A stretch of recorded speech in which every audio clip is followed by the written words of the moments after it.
반도체 수요는 계속 늘어날 거야. 이 반도체를 그럼 만들면 그 반도체를 만들 때 사용되는 여러 가지 장비가 있을 거잖아요. 장비 중에서 대표적으로 노광 장비라고 정밀해야 되잖아요. 네. 과거에 카메라 업체였던 니콘이라든지 캐논이라든지 일본 업체들이 했지만 지금은 제일 잘하고 있는 데가 어딘지 모르시잖아요. 그죠? 죄송합니다. 네덜란드에서 합니다. 저 달에 있잖아요. 그 레이저를 쏘는데 저 달에 100원짜리 동전을 달에 있는 100원짜리 동전을 맞출 수 있는 정도의 정확도라고 해요.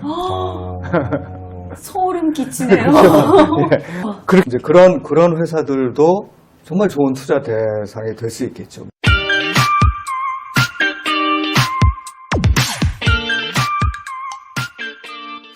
안녕하세요. 이데일리 박정수 기자입니다. SK증권 최석원 리서치 센터장님을 모시고 2분기 시장 전망과 주린이 분들을 위한 투자 전략을 짜보고자 모시게 됐습니다. 센터장님은 제가 2011년 기자 초임 시절 때부터 제가 모르는 거 뭐든 물어봐도 답을 주셨던 센터장님이라 이렇게 모시게 됐습니다. 그리고 여기 옆에 분은 이제 지금 최근에 이제 동학개미 숨은 주역이 2030 여성분들이니만큼 특별히 오늘 주린이 대표로 정예진 씨를 모셨습니다. 안녕하세요. 반갑습니다. 네. 저는 요가 강사이고요. 유튜버로서 예진다방이라는 채널을 운영하고 있고요. 모델로도 활동하고 있는 주린이 정예진입니다. 네. 저는 지금 방금 소개받은 그 SK증권 리서치센터장 최석원입니다. 우리 박 기자님하고는 벌써 진짜 그렇게 보니까 10년 이상 인연이 됐네요. 여러 질문에 최선을 다해서 답을 하도록 하겠습니다. 감사합니다. 기대됩니다.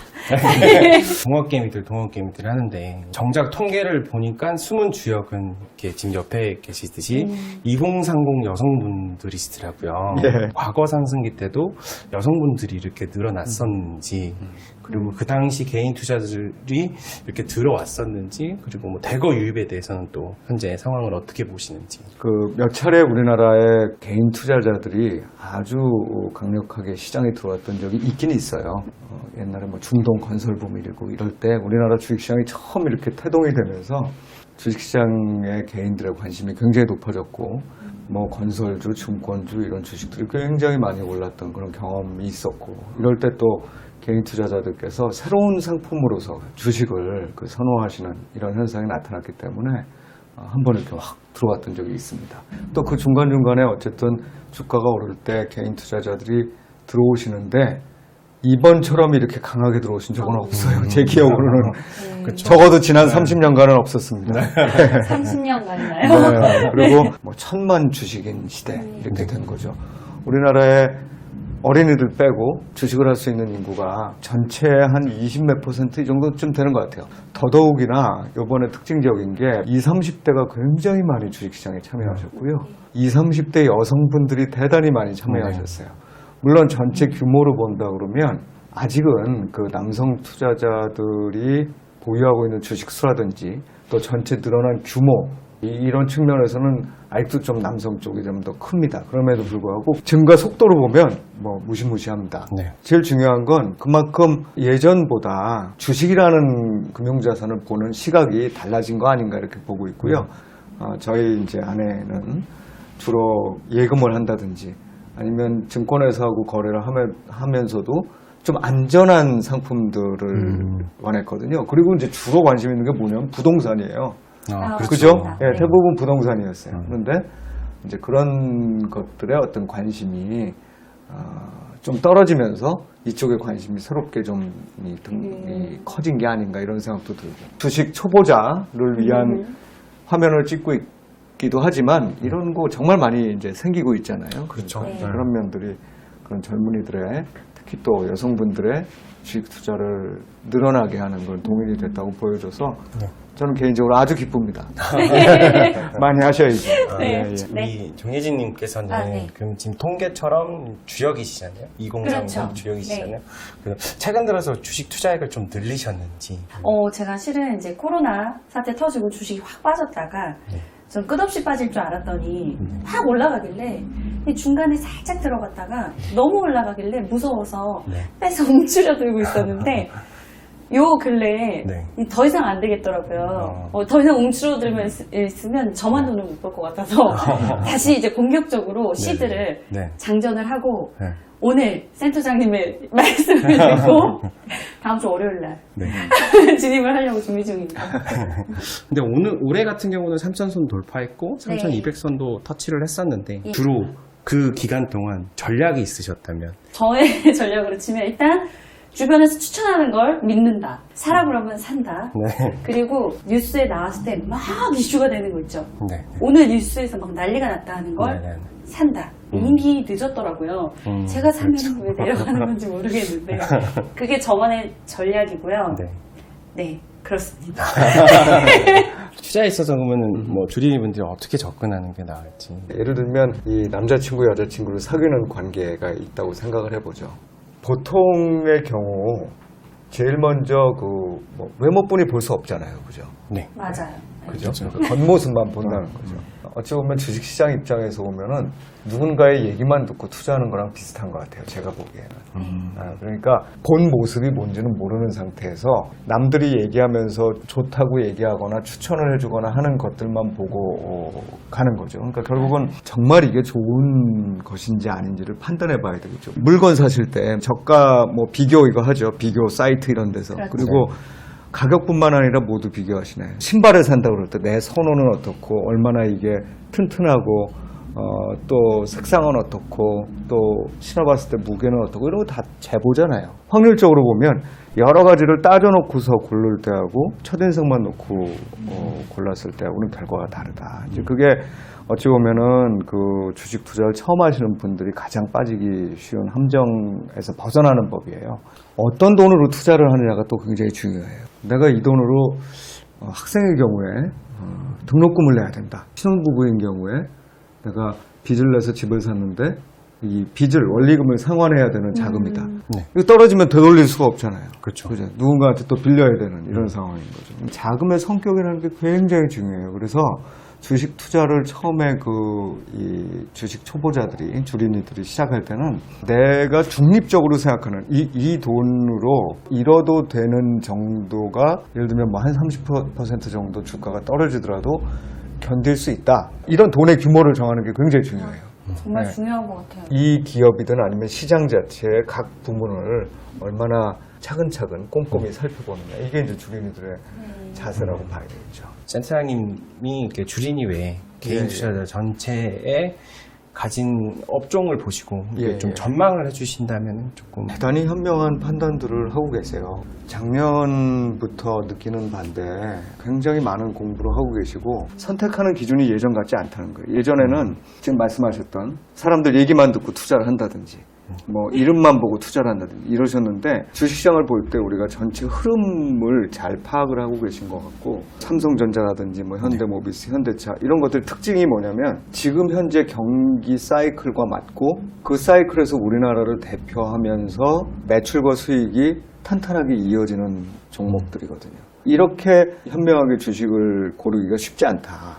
물론 이제 우리 코스닥 쪽으로 가면은 조금 얘기가 다르긴 합니다. 코스닥 시장 아시죠? 네. 그러니까 우리가 코스피는 의무를 많이 지어주는 거예요. 공시 의무도 지어주고 뭐 그렇죠. 어떤 기준도 강하게 지어주고 이렇게 해서 정말 험한 꼴을 좀 덜 당하게. 코스닥은 그거에 비해서는 기업의 의무를 조금 이렇게 줄여놓은 거기 때문에 조금은 변동성도 커질 수 있고 손실폭이 커질 수 있고 한데 물론 뭐 그 나름의 이유도 있고 또 제가 모르는 여러 가지 결과들이 나올 수도 있겠지만 고수익 고위험 투자를 선호하시는구나 이런 생각을 하고 있습니다. 그때가 유럽 위기가 터졌을 때 삼성전자가 예, 예. 60만 원대 간 적이 있었어요.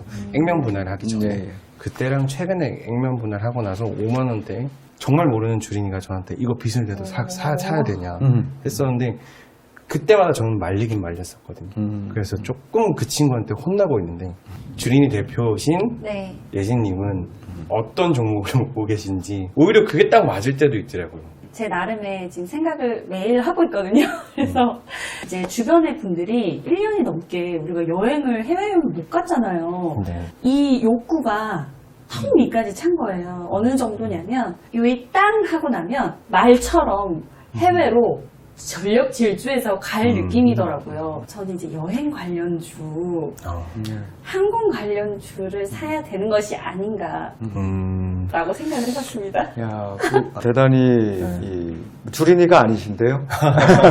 이 정도의 스토리텔링을 가지고 있다면 이미 이제 주식시장을 바라보는 기본적인 시각이 어느 정도는 있으신 거예요. 근데 왜 저는 험한 꼴을 봤는지. 그거는 이제 또 다른 이유들을 네. 제가 말씀을 네, 드릴게요. 맞습니다. 주식시장에서 제일 중요한 거 두 가지가 있어요. 결국 주식이라는 거는 기업에 대해서 투자하는 거기 때문에 그 기업이 돈을 벌어야 되고 그 기업이 돈을 벌려면 이 경기 사이클이 좋아져야 돼요. 보통의 경우 이미 주식시장에 상장이 돼 있다는 거는 어느 정도의 업력을 갖고 있는 기업들이잖아요. 네. 그런데 그런 기업들의 경우에는 경기 사이클에 따라서 움직이거든요. 그리고 또 하나는 유동성에 따라서 움직여요. 그 유동성이라는 건 주로 중앙은행들이 이 결정을 하는데 우리가 경기가 막 나쁘게 되면 정부가 정책을 쓰잖아요. 그중에 이제 대표적인 정책이 통화정책이라고 그래서 중앙은행, 우리나라로 보면 한국은행 그런 데들이 금리를 낮추고 돈을 이렇게 풀어요. 그 돈이 주식시장으로도 들어가고 기본적으로는 기업들이 좀 편하게 더 돈을 갖다 쓰게 하고 빚이 많은 개인들이나 또 뭐 빚이 많은 기업들이 이자 부담이 줄어들 거잖아요. 네. 그죠? 금리를 내려주면. 주식 투자를 할 때 제일 중요하게 우리가 판단해야 되는 거는 그래서 현재의 경기 상황이 어떤 위치 국면에 지금 있느냐. 그 중앙은행들이 어떤 유동성 공급이나 또는 회수 상황에 있느냐. 그거를 살펴보는 게 굉장히 중요하다는 거예요. 경기가 좋아지는 거를 말씀하셨고 네. 경기가 좋아지는 중에서도 어떤 쪽이 더 좋아 보이느냐. 작년도 한 4분기부터 올해 1분기까지 우리나라 주식시장 좋았잖아요. 해외여행 안 가셨잖아요. 네, 못 갔죠. 작년에 못 가셨죠? 네. 네, 저희도 못 갔습니다. 네, 제가 매년 한 번씩 해외여행을 가자 이렇게 가족들한테 네. 얘기하고 가급적 실천을 해왔었는데 뭐 가족 단위로 보면 몇백만 원이 절약됐죠. 네. 그 몇백만 원이 절약된 거를 뭘로 쓰셨냐면 물건을 사는 데 쓰셨어요. 물론 소득이 줄어들어서 그렇게 못하신 분들도 계십니다. 굉장히 가슴 아픈 일인데 또 그런 분들에 대해서는 일정 부분 정부가 지원을 해줬습니다. 오히려 월급이 오른 사람들도 있어요. 막 그 게임들 많이 하니까 게임에서는 요즘 최근에 막 월급 올리잖아요. 그렇죠. 자, 그런 분들이 여행은 못하고 또 오프라인 나가서 친구들하고 뭐 술 한잔하고 이런 못하니까 그 돈으로 가만히 있는 게 아니라 물건을 사시더라는 거예요. 그런 것도 경기 회복이고 이번 경기 회복의 두 번째 단계는 뭐냐? 백신 접종이 이루어져서 전체적으로 방역이 되면 이제 여행 다니시잖아요. 네. 제가 보기에 내년에 분명히 평소 때 1년에 한 번 가시던 분들이 적어도 2번 가시려고 그럴 거예요. 네. 그렇죠. 그럴 것 같습니다. 그러면 110만 원 벌었는데 그 중에 상당 부분을 여행 가는 데 쓴다 그러면 네. 이제 물건 살 돈은 좀 줄어들잖아요. 네. 이런 식으로 경기 회복의 그 모양새도 좀 달라져요. 네. 그럼에도 불구하고 이건 회복은 회복이에요. 그럴 때 어떤 거를 선택하느냐 굉장히 중요한 네. 힌트를 주신 거예요. 말씀하신 대로 항공이나 뭐 숙박업계, 그죠? 네. 이런 데도 좋을 거예요. 여행업체들도 좋을 거예요. 그럼에도 불구하고 내가 왜 그런 판단했는데 잘 안 되냐? 이거는 타이밍의 문제예요.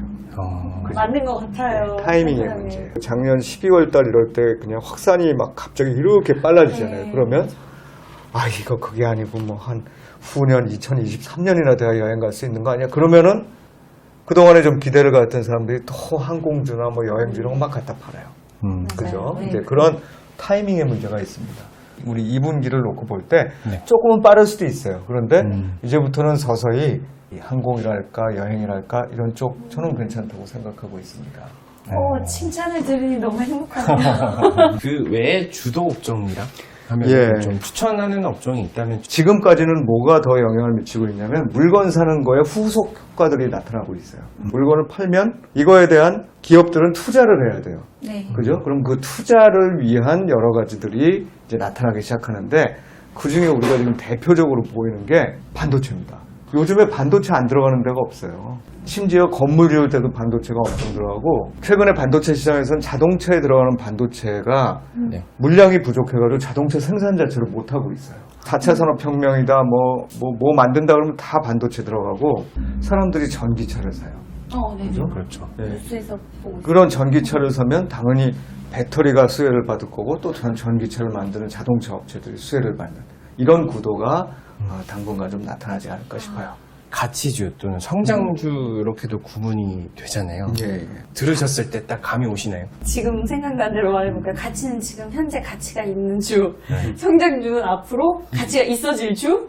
너무 광범위한 해석이긴 하지만 맞는 말씀이세요. 아, 네. 그게 기본적인 개념이에요. 어떤 기준 하나로 딱 성장주와 가치주 이렇게 나눠지는 거 아니에요. 중첩될 수도 있고 사실 이렇게 떨어져 있을 수도 있고 이런 이제 개념이라고 보이는데 성장주는 말씀하신 대로 지금 이익은 별로 안 나고 있으나 시간에 걸쳐서 굉장히 빠른 속도로 이익이 늘어날 거라고 예상되는 매출의 성장 속도가 굉장히 빨라서 어느 순간 뭐 투자가 끝난다거나 또는 비용이 들어가는 게 통제되기 시작하면 이익이 확 늘어날 수 있다고 믿어지는 주식. 이런 주식들로 뭐가 있을까요? 대표적으로 쿠팡.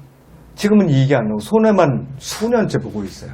유통업체잖아요. 네. 온라인 유통업체인데 물건을 보내고 또 뭐 이럴 때 사람들이 선택하는 기준 중에 하나가 얼마나 내가 빨리 받느냐, 편안하게 받느냐 이런 부분들인데 그러기 위해서는 많은 물류센터가 있어야 돼요. 창고가 있어야 되는데 그 투자를 막 해놨어요. 근처에 창고들이 있으면 물건을 금방금방 더 전달해 줄 수 있잖아요.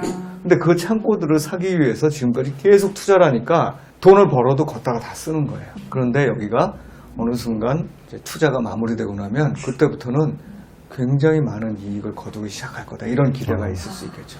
이런 게 대표적인 어떤 성장주라고 보시면 됩니다. 또 어떤 성장주도 있을까요? 테슬라. 또 미국 주식 얘기하네요. 네. 테슬라. 지금은 이제 거의 뭐 똔똔해서 조금 이익이 나는 수준이에요. 그런데 너무나도 많은 사람들이 지금 테슬라에 대한 관심이 집중되고 있는데 이거는 결국 앞으로 테슬라가 굉장한 정도의 성장성을 갖는데 이게 단순히 전기차를 만드는 회사가 아니라 우주선도 날리는 거 아시죠? 네, 그 테슬라, 뉴스로 봤어요. 스페이스X라는 회사가 우주선을 날리기도 하고 그 우주선 왜 날리겠습니까? 스페이스X 같은 회사의 기본적인 목표는 촘촘하게 우리 지구가 이렇게 있으면 이렇게 위성을 쏴가지고 지금은 우리가 다 기지국 만들어서 통신하잖아요. 그걸 다 우주로 연결해서 통신하는 시스템을 만들려고 하는 거예요. 세계 전체적인 망을 갖게 되는 거잖아요. 그러면서 이제 자율주행 쪽으로 자연스럽게 넘어갈 수 있는 주로 우리가 가치주라고 얘기를 할 때는 현재 이익이 많이 나고 뭐 안정적으로 날 거라고는 생각이 드는데 지금 현재 가격이 주가가 굉장히 낮은 상황에 있는 주식들이에요. 사람들이 성장주에 대한 관심이 너무 높아졌을 때 많이 나타나요. 이쪽으로 다 몰려가는 거예요. 그러다 보면 이쪽에 이제 가치주 쪽이라고 우리가 소위 얘기하는 그런 어떤 주식들은 가치가 낮아졌을 때가 있거든요. 그러면 이제 그런 가치주를 사면서 장기적으로 안정적인 어떤 이 수익, 주식 수익률을 올릴 수 있다. 이렇게 볼 수 있습니다. 이게 어느 게 더 좋으냐. 이 문제는 지금도 풀리지 않는 숙제고 대표적으로 가치주는 우리 옛날 분들 좋아해요. 국내에도 왜 가치 투자에 뭐 이 대가 뭐 이런 분도 계시고 미국으로 본다 그러면 벤자민 그레이엄이라든지 워렌 버핏도 그런 분 중에 한 분이시죠. 최근에 얘기했던 제이미 그레텀 이런 사람들도 장기적으로 보면 별로다. 막 성장주 올라갈 때 가치주가 저평가되어 있으니 얘네들을 잘 골라서 사면 장기적인 수익률은 훨씬 좋아. 이렇게 주장하시는 분도 계시고 최근에 하워드 막스나 뭐 이런 분들은 그런 구분이 요즘 어딨냐. 그런 거 없다. 사람들은 일단 이제는 완전히 이게 산업이 바뀌어가고 있는 지금 상황이기 때문에 성장이 좋은 쪽이 조만간 가치주로서 전환된다 이거죠. 그래서 답이 나 있는 건 아니지만 어쨌든 그 두 가지가 적정하게 저는 이제 뒤섞여야 된다고 보는 거죠. 예를 들면 안정적 수익을 내줄 수 있는 것과 미래의 성장을 담보할 수 있는 주식을 적절히 섞어놓는 게 전체적으로 내 포트폴리오라고 얘기하죠. 구성에는 도움이 되지 않을까 이렇게 생각을 합니다. 쿠팡 상장하면서 이제 해외 증시에 대한 관심도 되게 커지고 있고 서학 개미들이란 말도 나오고 있는데 예진님께서는 해외 증시 투자를 해보셨는지 아니면 좀 관심이 있으신지? 관심을 계속 갖고 있으면서 올해 들어서 말해도 되는지 모르겠는데 영글로벌을 어플을 깔았습니다. 아주 유능한 지인 여자 CEO 분께서 추천을 해주셨는데 그 종목을 지금 보고 있습니다. 들어가지고 무서워서 못 들어가겠어요. 보고만 있으면 이게 자산이 안 불어나요. 오늘 지금 그 타이밍에 대한 거 말씀을 듣고 진짜 용기를 내서 딱 들어가려고. 말씀처럼 서학개미 동참하려고 한다면 해외 증시 좀 어떻게 접근하면 좋을지. 해외 투자라는 게 국내 투자보다 좀 어렵죠. 그런데 우리가 세상을 넓게 볼 필요가 있습니다. 우리나라는 굉장히 좋은 나라예요. 우리나라와 같은 이런 제조업 쪽에 있어서 강력한 그 기업들을 갖고 있는 그런 나라들이 많지 않습니다. 선진국 중에서 저기 뭐 이탈리아 생각나는 게 뭐 있죠? 구두 회사나 뭐 자동차도 그 아주 비싼 거, 뭐 이탈리아에서 뭐 반도체를 만드나? 배를 만드나? 텔레비전이 뭐 나오나? 그렇게 글로벌리 수요를 창출해내는 그런 산업을 우리 참 많이 갖고 있어요. 근데 그럼에도 불구하고 전 세계 시장으로 봤을 때 우리나라 시장의 주식 시장의 비중은 1.5%예요. 미국은 얼마 정도쯤 될까요? 대체로 45%에서 50%를 차지합니다. 중국하고 일본 이런 나라들이 대략 한 뭐 6%, 뭐 9%, 뭐 이런 식으로 눈을 이렇게 돌려보면 정말 큰 시장이 존재하고 있다는 거거든요. 그리고 정말로 많은 기업들이 또 존재하고 있습니다. 국민연금이 왜 자꾸 해외 주식만 사고 국내 주식 덜 사고려고 그러냐 이런 얘기들도 하잖아요. 투자자 입장에서 봤을 때 전 세계 주식시장의 50%가 40몇 프로가 뭐 미국 시장인데 내가 미국 시장에 대해서는 요만큼만 갖고 있으면 그것도 좀 이상한 얘기잖아요. 네. 기회를 넓힌다는 측면에서 굉장히 해외 주식 투자하는 거 중요하고 해외 주식 투자하려면 뭘 봐야 되느냐. 큰 구도는 다르지 않아요. 경기와 유동성이라는 두 가지 측면을 잘 일단 보시는 게 중요합니다. 이제 세부적으로 들어가면 그 경기 회복의 모습이 어떤 거냐. 조금 더 나아가서 보면 미국 주식시장에 투자할 때 미국의 내수 시장이 어떻고 이런 거는 우리가 사실 그 나라 사람들보다 잘 모르기 때문에 가끔 안 건드리는 게 좋고 좀 이렇게 글로벌 수요를 대상으로 하는 거 있잖아요. 뭐 우리 아까 테슬라도 좀 얘기했나요? 그죠? 네. 그리고 대표적인 게 뭐 있죠? 애플. 그죠? 애플 핸드폰 지금 다 쓰시잖아요. 그죠? 다는 아닌가요? 우리나라는 그나마 삼성이라는 회사가 있기 때문에 굉장히 비율이 높은 편이고 많은 선진국들에서 애플을 많이 사용합니다. 그러니까 이게 삼성전자하고 이렇게 1, 2위를 서로 다투잖아요. 그렇게 글로벌하게 수요를 창출해내고 있는 기업들이 많거든요. 예. 한 걸음 더 나아가서 생각을 해보시면 그 소비재를 만들기 위해서 또 여러 가지들이 필요하잖아요. 아까 제가 반도체 말씀드렸었죠. 뭘 만들기 위해서 반도체가 다 필요하니까 반도체 수요는 계속 늘어날 거야. 이 반도체를 그럼 만들면 그 반도체를 만들 때 사용되는 여러 가지 장비가 있을 거잖아요. 네. 그럼 우리 그 장비를 만드는 그런 회사들 잘 모르시죠, 그죠? 그 장비가, 거기까지는. 그 장비가 굉장히 많아요. 물론 이제 더 나가면 그 장비 중에서 대표적으로 노광 장비라고 해서 그 노광 장비라는 게 요 칩에다가 이렇게 회로를 그리는 그런 회로를 뭐 그린다 그러고 회로를 만드는데 사용되는 거라고 봐야 되겠죠. 근데 굉장히 정밀해야 되잖아요. 네. 과거에 카메라 업체였던 뭐 니콘이라든지 캐논이라든지 일본 업체들이 했지만 지금은 제일 잘하고 있는 데가 어딘지 모르시잖아요. 그죠? 죄송합니다. 그 ASML이라고 네. 그 네덜란드 회사입니다. 우리는 네덜란드가 그런 기술을 갖고 있나 이렇게 의구심을 가질 수 있는데 저 달에 있잖아요. 그 레이저를 쏘는데 저 달에 100원짜리 동전을 달에 있는 100원짜리 동전을 맞출 수 있는 정도의 정확도라고 해요. 소름 끼치네요. 예. 그렇게까지 어떻게 만들 수 있는 회사가 경쟁 끝에 살아남는 거죠. 이제 그런 회사들도 정말 좋은 투자 대상이 될 수 있겠죠. 물론 뭐 그렇기 때문에 이미 비싸져 있기도 하지만 전체적으로 보면 경기, 그다음 경기의 흐름이 어떤 모습을 갖고 가느냐. 그리고 예를 들면 거기서 수혜를 받는 그 기업과 만드는 물건이 뭐냐. 그걸 만드는데 사용되는 건 또 뭐고 이 어떤 재료를 통해서 만드느냐. 이런 것들을 차분차분히 공부를 하시다 보면 제가 보기에는 아주 즐거운 마음으로 또 수익률도 높이면서 해외 투자를 하실 수 있지 않을까 생각합니다. 아까 네덜란드 기업 ASML 기억하세요.